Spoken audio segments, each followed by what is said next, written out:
बहुत सावधानी से समझना, सावन का महीना है, बहुत प्रेम से समझिएगा।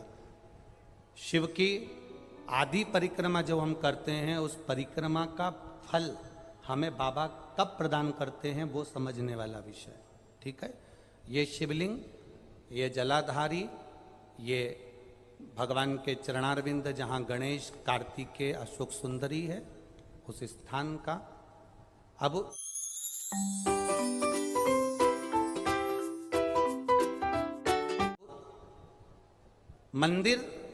मंदिर के बीच में गर्भगृह में ये शिवलिंग रखा है। हम जब परिक्रमा चालू करते हैं तो यहाँ से यूं गए और यहीं से हम वापस आ गए, वापस हम यहीं से आ गए। शंकर की परिक्रमा पूर्ण कब मानी गई? आधी परिक्रमा को पूर्ण कब कहा गया? शिव की परिक्रमा को हम पूर्ण कैसे मान सकते हैं?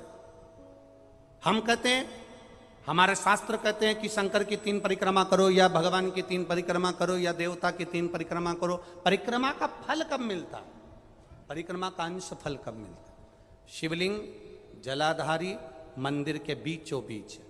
जब मंदिर के बीचों बीच है, नंदी बाहर है, आपने परिक्रमा करना प्रारंभ करा, पूजन करने के बाद यहाँ तक गए, यहाँ से पानी बहता है, जल बहता है, तो हम इसको लांघते नहीं है, नहीं लांघते ना, इसको लांघते नहीं है। जब हम परिक्रमा करने के लिए यहाँ तक जब पहुँचते हैं, पहुँचने के बाद यहीं से थोड़ा सा पीछे हटकर हमको शंकर के शिवलिंग के वहीं से खड़े होकर नंदी का दर्शन करना चाहिए। जब हम परिक्रमा कर कर वापिस लौटते हैं, नंदी का इस शिवलिंग के सम्मुख से जब बाहर बैठे नंदी का हम दर्शन करते हैं और वापिस अपनी जगह पर आकर खड़े होते हैं, तब हमारी परिक्रमा एक पूरी मान ली जाती है और उसका फल हमें प्राप्त होता है। उस परिक्रमा का फल, हाँ, हमने शंकर भगवान की परिक्रमा करी, किसी ने कहा आदि परिक्रमा करो, हम यहाँ तक गए, यहाँ से लौटकर वापिस आ गए।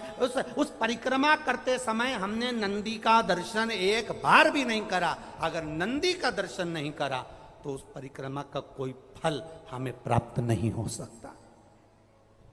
उस परिक्रमा का कोई फल हमें प्राप्त नहीं हो सकता। अब 3 परिक्रमा हमारा वर्णन किया, तो 3 परिक्रमा क्या करोगे? यहां वापिस आओगे, यहां वापिस जाओगे क्या? बोलो जम के, वापिस जाओगे क्या? नहीं। 3 परिक्रमा शंकर भगवान की जो वर्णन करी गई, यहां से चले, यहां पहुंचे, पहुंचने के बाद आपने यहां शिव जी का शिवलिंग के वहीं से नंदी का दर्शन करा, फिर वापिस पलटे, फिर नंदी का दर्शन करा, फिर पलटे, फिर नंदी का दर्शन करा। यहाँ खड़े होकर आप जब 3 बार नंदी का दर्शन कर लेते हो, एक ही परिक्रमा में 3 बार नंदी का दर्शन कर लेते हो, तो 3 परिक्रमा का फल प्राप्त हो जाता है और हमारा वो कार्य सफल हो जाता है। 3 परिक्रमा का